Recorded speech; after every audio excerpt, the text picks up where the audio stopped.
What's up everyone and welcome back to the channel. This is Dave, also known as Loving Them Trains. Here is an MTH bank that I have been wanting to repaint and weather for a few years now.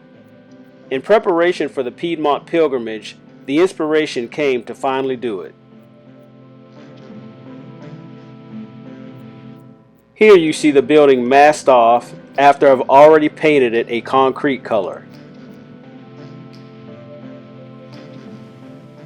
Here you see the masking removed and the trim painted green.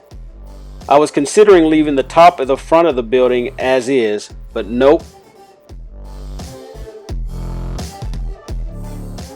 Here I have started the weathering process by adding India ink to the entire building. I went a bit overboard, but I'll take care of that in a following step.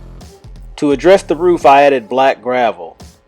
Additionally, the top of the front of the building has been painted, renamed, with a new establishment date added.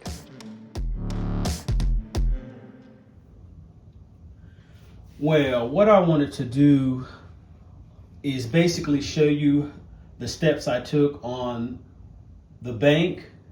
And since I'm in progress with this one, we can go a little bit more thorough in the process. So as you can see, this building has been masked off. And by the way, this is an MTH police station, which also had that plasticky toy-like look and the shine.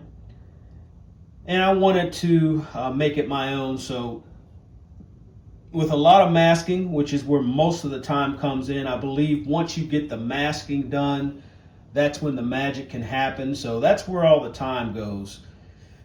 But get it masked off. So I've done that, I've painted it. The only thing that still needs painting is the roof. So I'm going to remove the masking tape there, get that dusted off with some rattle can flat black paint, and then we'll go ahead and take all of the masking off so we can see what we have.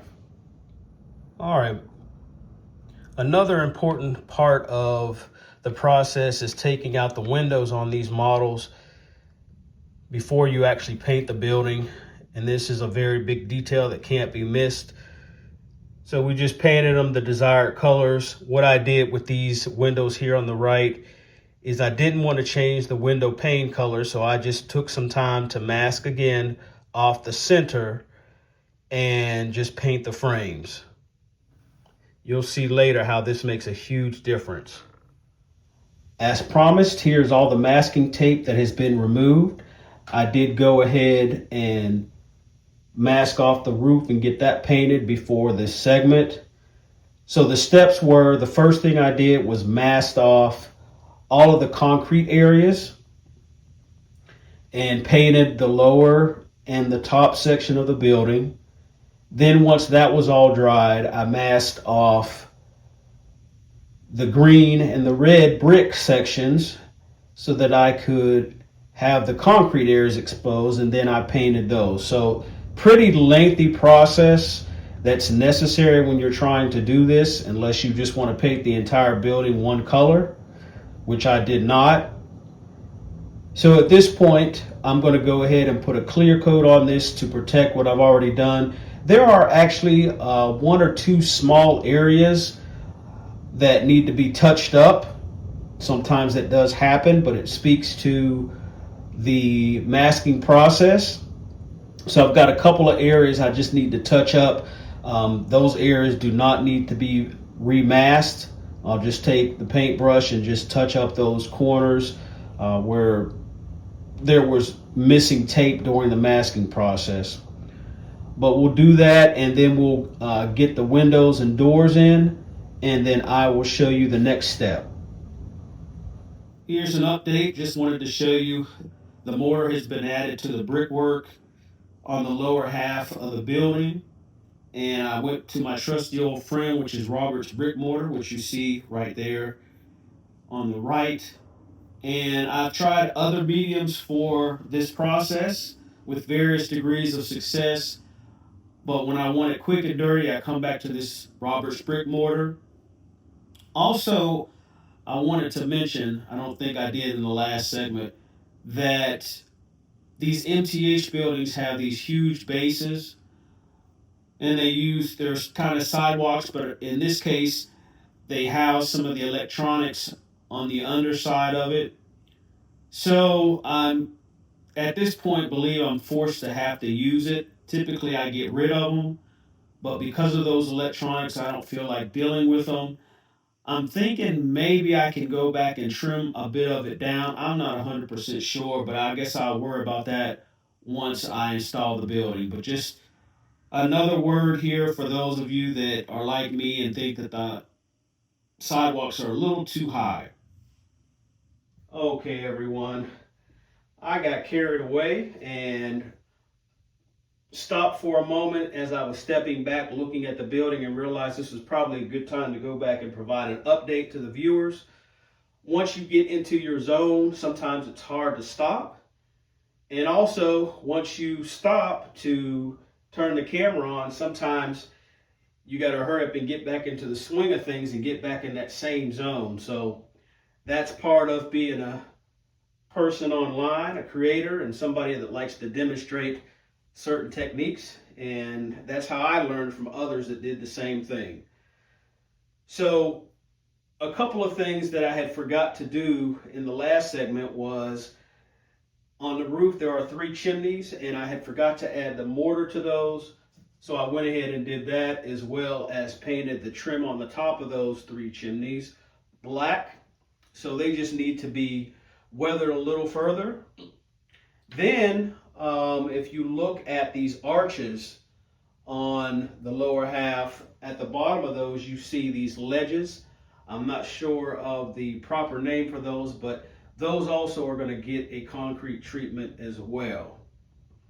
But what I've done since the last segment is the first thing I did to start the weathering process was added an India ink wash, and that was mainly on the concrete areas to bring out those crevices and also to start giving it the age look, and it also helps with creating shadow.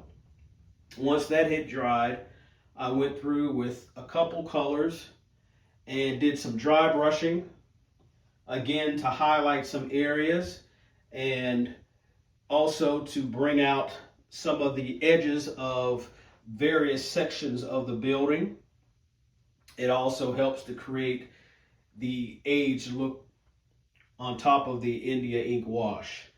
And then finally what I started to do was take some powders that I have and just go over certain areas to give it that matte, realistic finish. And this aids in taking that plastic look away, along with everything else that has been done. It's just another layer that can be added.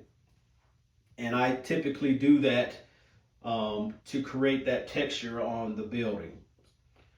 All of the stuff that I just said has been done to the building itself has also been done to the windows and the doors, which I've done most of that off screen. And I've avoided putting those in place because of the glass. Don't want to get any of this paint or any of these materials on the glass itself. So at this point, what I'm going to do is get those in place, windows and doors, and I'm going to do my last pass of using these weathering powders to solidify and bring everything together. I'm still debating if I want to seal my work or not, because those that have worked with powders, you know when you do that, that you might as well say that half of what you've done with the powders is going to disappear. So I'm going to debate that once it's done. I mean, you can always go back and add more, but this is going to be further back in the layout, so I'm not afraid that it's going to be touched or handled, and I'm certainly not going to do it, pull this out of place very often, because it actually is going to be in a place that I don't need to do that. So we'll see, but I'm going to go ahead and finish this up, and we'll be back with the conclusion of this video. All right, here's a look at the finished product, or almost finished, I should say. I may do interior on this building at a later date.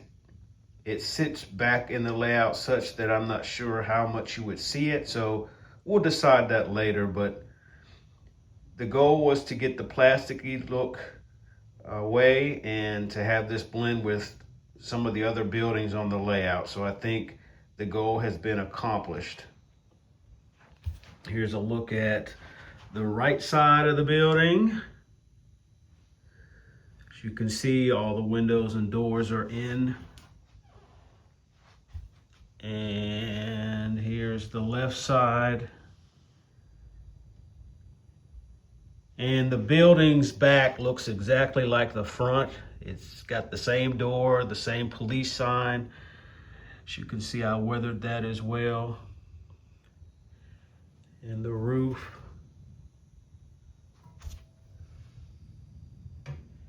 So this is all ready to be put in place. And I think it'll complement the bank.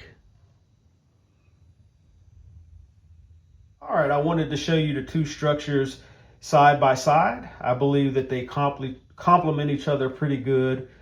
I used the same techniques on the bank as I did the police station, which brings about that uniformity. So once these are actually in place on the layout, I think they will complement the rest of the town scene around it.